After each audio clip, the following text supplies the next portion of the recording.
Silence does not mean God is absent. Sabi nga sa Book of Ecclesiastes chapter 3, mga kapatid, no?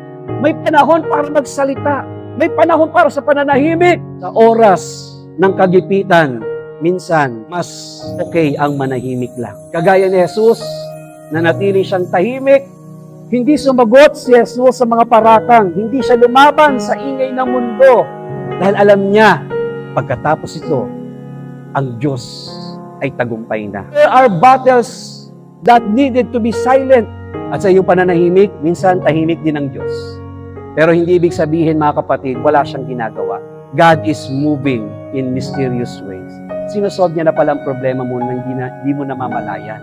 Silent doesn't mean God is absent. Hindi absent ang Diyos maging sa kadiliman ng ating pong buhay, maging sa kalungkutan at kabigatan. Kaya dapat magtiwala lang tayo sa Kanya dahil ang Diyos ay laging may magandang plano sa buhay po natin lahat.